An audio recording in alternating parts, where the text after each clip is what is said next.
1988 की एक सुबह अल्फ्रेड नोबेल ने अपनी ही मौत की खबर न्यूज़पेपर में पढ़ी।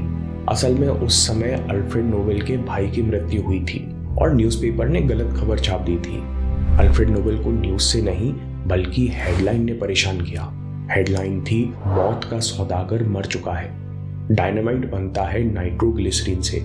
अल्फ्रेड नोबेल ने डायनामाइट का आविष्कार तब किया जब कोई केमिस्ट नाइट्रोग्लिसरीन के साथ एक्सपेरिमेंट नहीं करना चाहता था, क्योंकि नाइट्रोग्लिसरीन का हाईली एक्सप्लोसिव स्वभाव बहुत अनिश्चित या अनप्रेडिक्टेबल होता है। ऐसे में कोई जान का खतरा निभाना नहीं चाहता था। सब कुछ ताक पे रखकर अल्फ्रेड नोबेल 4 साल लगे रहे। एक बार लैब में गलती हुई, नाइट्रोग्लिसरीन को ज्यादा गर्म करने से धमाका हुआ, जिसमें उनके छोटे भाई की मृत्यु हुई। अल्फ्रेड नोबेल को भी गंभीर चोटें आईं। फिर अल्फ्रेड नोबेल ने खुद को रिसर्च में झोंक दिया और 5 साल की अथक मेहनत के बाद कंट्रोल ब्लास्ट हासिल किया। डायनामाइट की कंस्ट्रक्शन इंडस्ट्री को बहुत ज़रूरत थी। माइनिंग, टनल और नहरों के लिए डायनामाइट का उपयोग होने लगा।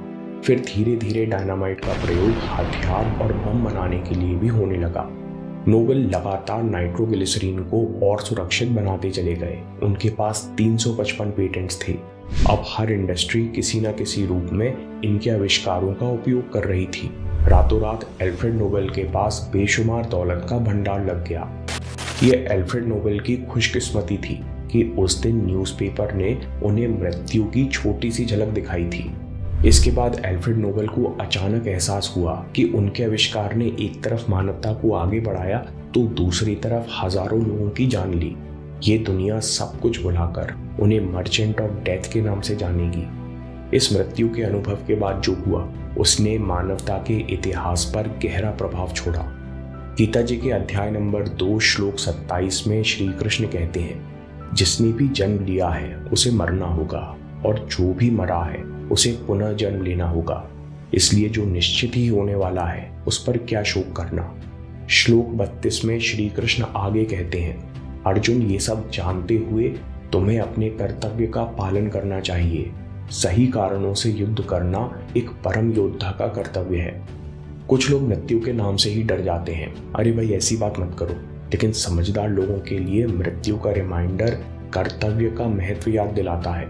ये याद दिलाता है कि वो असल में अपनी जीवन से क्या चाहते हैं। न्यूज़पेपर की घटना के अगले 2 साल अल्फ्रेड नोबेल अपने असिस्टेंट के साथ मिलकर वसीयत पर काम करते रहे और अपनी 94% संपत्ति, आज के समय के करीबन $200 मिलियन यानी करीबन 1600 करोड़ रुपए की संपत्ति नोबेल फाउंडेशन को दान कर गए। वसीयत में अल्फ्रेड नोबेल के शब्द थे, हर साल नोबेल प्राइज उन लोगों को दिया जाएगा जिनके काम से मानवता को सबसे ज्यादा फायदा हुआ है। नोबेल प्राइज 5 कैटेगरीज में दिए जाने लगे, केमिस्ट्री, लिटरेचर, मेडिसिन, फिजिक्स और पीस, जिसमें बाद में इकोनॉमिक्स भी जोड़ा गया। अगर अल्फ्रेड नोबेल को अपनी नश्वरता का एहसास नहीं हुआ होता तो कभी नोबेल फाउंडेशन की स्थापना नहीं होती। जब आप मृत्यु के बारे में जानते हो तो आपकी प्रायोरिटी बदल जाती है। आप कंफर्ट जोन छोड़कर सोचने लगते हो कि आप किस लिए जी रहे हो, कैसे कर्म अपने साथ ले जाने वाले हो। तो आपको क्या करना चाहिए?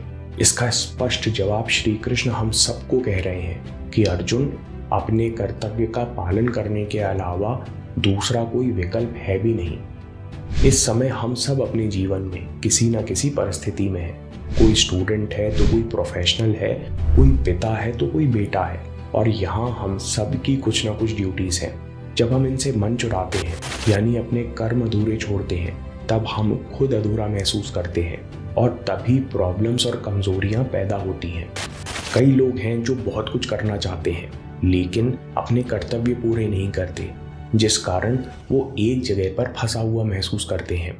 जब आप अपने कर्तव्य पूरे करते हो तो आपके दिमाग को आराम मिलता है और आप अपने जीवन में भी आगे बढ़ते हो।